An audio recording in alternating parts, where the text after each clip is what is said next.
ভাবি আসরটা যেহেতু জমছে ডায়লগটা শুনলে তবে মুরব্বীরা কানো আঙ্গুল দিয়েন তাইরে আবার সৈদ বাড়াং টাইপের শব্দ আসে। বলো গো হে তমানা কি বলো?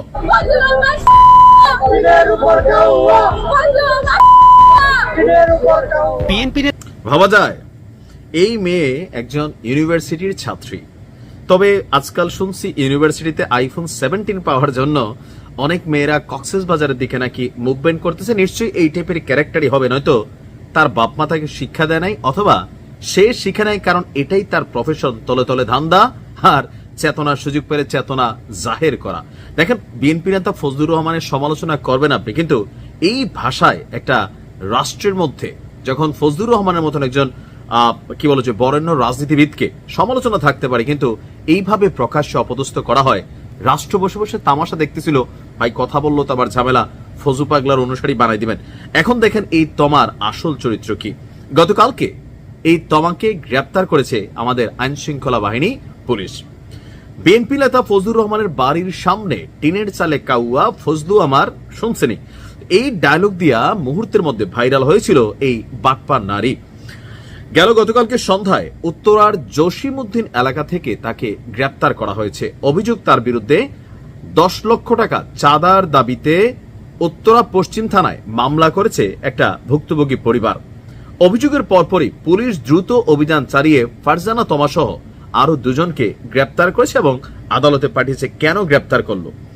এজাহারটি বলছে ভুক্তভোগী রিয়াজউদ্দিন একজন ব্যবসায়ী। তো রিয়াজউদ্দিন আহমেদ তিনি বাদী হয়ে মামলাটি করেছেন। গত 11 সেপ্টেম্বর রাত প্রায় 1টা 10 মিনিট, আপনারা যেই স্ক্রিন একটা দৃশ্য দেখেছেন বা ছবি দেখেছেন, এটা হচ্ছে সেই ছবি। 1টা 10 মিনিটে আসামি HM ওসমান রেজা, তানজিল, ফারজানা তমা সহ আরো কয়েকজন অজ্ঞাত পরিচয় ব্যক্তিরা উত্তর পশ্চিমের 13 নম্বর সেক্টরের একটি বাড়িতে গভীর রাতে তারা প্রবেশ করেন। পূর্বের একটি মামলায় আপোষ করিয়ে দেওয়ার কথা বলে তারা বাদীর ভগ্নিপতিকে মুক্ত করার শর্তে ভয়ভীতি প্রদর্শন করে 10 লক্ষ টাকা দাবি করে। হুমকির মুখে বাদী কষ্ট করে বিভিন্ন জায়গা থেকে 5,50,000 টাকা জোগাড় করে আপনার এই তমাদের হাতে তুলে দিয়েছিল। এখন বাকি যে টাকাটা 4,50,000, এই টাকা যদি না দেয় তাহলে তার পরিবারকে বড় ক্ষতির মুখে পড়তে হবে বলে চাপ দিতে থাকে। মানে কোন দিক দিয়ে কি চাপ দেয় আল্লাহই জানে। তো মধ্যরাতে উত্তরা সেক্টরে 6 নম্বর রোডের একটি বাসায় প্রবেশ করে 3 জন সমন্বয়ক পরিচয় দেন। সেখানে তারা দেলোয়ার হোসেন নামে একজনকে মামলা থেকে অব্যাহতি পাইয়ে দেওয়ার কথা বলে 10 লাখ টাকা চাঁদা দাবি করেছিল।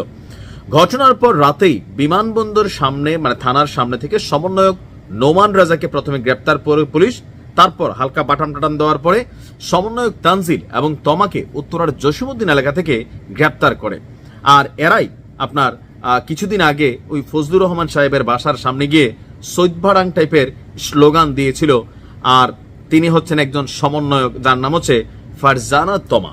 ভাবা যায় একটা ইউনিভার্সিটি পড়ুয়া মেয়ে, আর তোর থেকে তো অশিক্ষিত একটা মূর্খ মেয়ে ভালো আছে।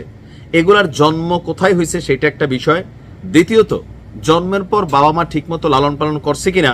আবার অনেক সময় আছে বাবা মার দোষ নেই, বাবা মা সর্বোচ্চ চেষ্টা করেন, কিন্তু এরা ওই ইউনিভার্সিটি লেভেলে আইসা এদের ডটকে এমন রাস্তায় দিয়ে দেয় যেই রাস্তা দিয়ে চাইলে দ্রুত পয়সা আসে, চাইলে আইফোন 17 নাকি পাওয়া যায়।